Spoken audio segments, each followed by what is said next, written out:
नमस्कार. श्री स्वामी समर्थ. तुमच्या सर्वांच्या इच्छा आणि मनोकामना पूर्ण होत ही स्वामीचरणी प्रार्थना करते. आजचा विषय आहे तुळशीची माळ घालताना किंवा जपताना कोणत्या गोष्टींची काळजी घ्यायची. आपल्या महाराष्ट्रात व देशातही तुळशीची माळ गळ्यात घालणे व तुळशीची माळ जपणे हे अतिशय महत्त्वाचे मानले जाते. त्याचप्रमाणे तुळशीची माळ घालणे किंवा जपणे याचे काही विशेष महत्त्व सांगितले गेले आहेत. तुळस या वनस्पतीला जसं आयुर्वेदात मानाचं स्थान आहे, तसं तुळशी माळेलाही अत्यंत महत्त्व प्राप्त झालेलं आहे. अगदी वारकरी संप्रदायात तर तुळशी माळ घालणं हे अत्यंत महत्त्वाचं मानलं जातं. वारकऱ्यांचे प्रिय देवता म्हणजे पांडुरंग अर्थात विठ्ठल. तुळशी माळा गळा कर ठेवूनी कटी ही त्या विठ्ठलाची ओळख. त्यामुळेच वारकरी संप्रदायात तुळशी माळेला अनन्यसाधारण महत्त्व आहे.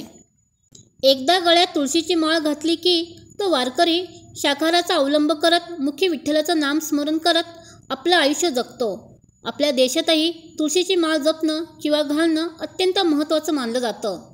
मात्र असे असले तरी तुळशीची माळ घालणं किंवा जपणं याचे काही विशेष महत्त्व सांगितले गेले आहेत आणि या नियमांचे पालन करून तुळशीची माळ धारण करून जप केल्याने सुख समृद्धी वाढते, तसेच धनप्राप्तीही होते.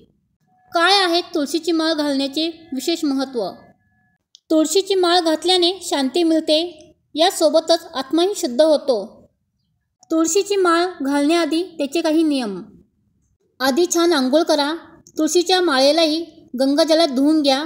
मग ही तुळशीची माळ गळ्यात घाला. मगाशी सांगितल्याप्रमाणे तुळशी माळ भगवान विष्णूंना अतिशय प्रिय आहे. त्यामुळे ही माळ गळ्यात घातली की भगवान विष्णूंचा आशीर्वाद प्राप्त होतो, अशी ही मान्यता आहे. जी व्यक्ती तुळशी माळ गळ्यात घालते त्या व्यक्तीने शुद्ध अन्न खावे, म्हणजे शाकाहारी खावे.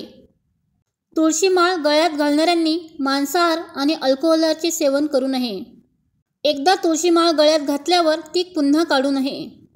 आणि काही कारणामुळे तुळशी माळ जर काढायची वेळ आली तर जाणकार व्यक्तींच्या सल्ल्यानुसारच ती तुळशी माळ गळ्यातून काढा. काय आहे तुळशी माळ जपण्याचे महत्त्व? तुळशीची माळ घालायची आणि जप करायची या दोन्ही वेगवेगळ्या असाव्यात. तुम्ही जी तुळशीची माळ जपत आहात ती परिधान करू नये. जपमाळ जप केल्यानंतर स्वच्छ कपड्याने झाकून ठेवा. आपण तुळशीची माळ दुकानात विकत घ्यायला गेल्यावर त्यामध्ये आवर्जून बघावे. 108 मणी असतील तरच ती तुळशीची माळ घ्यावी, अन्यथा घेऊ नये. मणी मोजून बघावेत. जपमाळ करायची माळ ही 108 मणींचीच असते. तुळशीच्या माळेचे 2 प्रकार आहेत.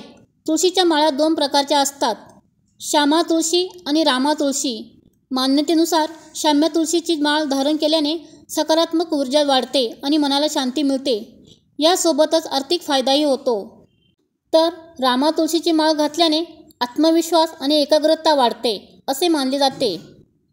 जाणकार व्यक्तींच्या सल्ल्यानुसार तुळशीची माळ धारण केल्याने घरात सुख समृद्धी येते आणि घरातील वातावरणही चांगले राहते. धन्यवाद. मी सांगितलेली माहिती तुम्हाला जर नक्की आवडली असेल तर लाईक करा, शेअर करा आणि सबस्क्राईब करा.